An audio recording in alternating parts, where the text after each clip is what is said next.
সকলকে সালাম জানিয়ে শুরু করতেছি ধারাবাহিক পর্বের 12তম পর্ব। আলোচ্য বিষয় গয়রিল মাগদুবি আলাইহিম ওয়ালাদ-দাল্লিন।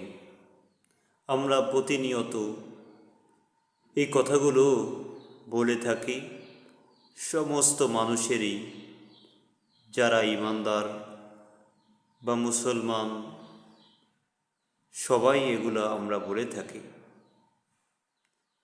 অর্থ হলো গয়রিল মাগদুবি আলাইহিম ওয়ালাদ-দাল্লিন, তাদের পথে নয় যাদের প্রতি তোমার গজব পতিত হয়েছে, এবং যারা পথভ্রষ্ট হয়েছে তাদের পথেও নয়।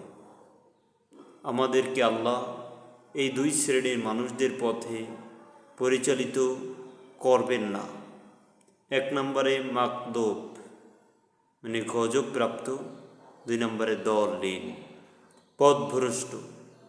গজবপ্রাপ্ত এবং পথভ্রষ্ট মনে রাখতে হবে, গজবপ্রাপ্ত এবং পথভ্রষ্ট। তাহলে গজবপ্রাপ্ত হয়েছিল কারা? কোরআনের আলোকে আমরা জানতে পারি লূত আলাইহিস সালাতু ওয়াস সালামের জাতি, হজরত শুআয়ব আলাইহিস সালামের জাতি ওজনে কম দেওয়ার কারণে, লূত আলাইহিস সালামের জাতি তাদের ভিতরে পাপাচার অশ্লীলতা প্রবেশ করার কারণে, হুদ আলাইহিস সালামের জাতি, তারপরে সালেহ আলাইহিস সালামের জাতি, অন্য অন্য নূহ আলাইহিস সালামের জাতি কিসের জন্য গজবপ্রাপ্ত হয়েছিলেন আপনারা অবশ্যই কোরআন থেকে জেনে নেবেন।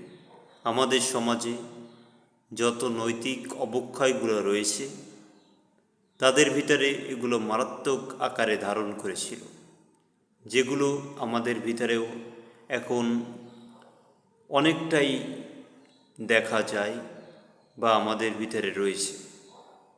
তারা গজবপ্রাপ্ত হয়েছিল, মানে তাদের প্রতি আল্লাহর আযাব, গজব, আল্লাহর রাগান্বিত হয়েছিল। দাল্লিন এক নম্বরে গজবপ্রাপ্ত, দুই নম্বরে পথভ্রষ্ট। তাদের এই দুই শ্রেণীর পথে আল্লাহ আপনি আমাদেরকে পরিচালিত করবেন না। দাল্লিন মানে যারা পথভ্রষ্ট হয়েছে, পথভ্রষ্ট। আর একটা হলো সঠিক পথ। পথভ্রষ্ট আর সঠিক পথ দুইটি জিনিস। পথভ্রষ্ট, সঠিক পথ দুইটি জিনিস। তাহলে পথভ্রষ্ট কারা? যারা সঠিক পথের বিপরীতে চলে, যারা আল্লাহর দেওয়া নির্দেশ না মেনে শয়তানের দেওয়া নির্দেশ মানে, যারা আল্লাহর হুকুম বাস্তবায়ন না করে শয়তানের হুকুম বাস্তবায়ন করে, যারা আল্লাহ তাআলার দেওয়া বিধান না মেনে কুফরি মতবাদ বিশ্বাস করে, যারা কোরআন না মেনে মানব রচিত বিধান মানে, তাদেরকেই পথভ্রষ্ট বলা হয়েছে, দাল্লিন। আল্লাহ তাআলা, শয়তান আল্লাহর কাছে বলেছিল, আল্লাহ আমি সকলকে দাল্লিন পথভ্রষ্ট করব, কিন্তু যারা রহমত প্রাপ্ত সলে বান্দা তাদের ব্যতীত। আমরা অবশ্যই চেষ্টা করব মানব রচিত বিধান না মেনে আমরা একমাত্র আল কোরআনের দেখানো পথ নির্দেশে আমরা চলি। সিরাতাল মুস্তাকিমের কথা সূরা আনামের 151 থেকে 53 ভিতরে রয়েছে। আরও কোরআনে বিভিন্ন উপদেশমূলক কথা রয়েছে। আমরা বাস্তব জীবনে যদি তা আমল করতে পারি তাহলে আমরা রব সঠিক পথে, আর এগুলোর বিপরীতে করলেই আমরা হব দাল্লিনের পথে।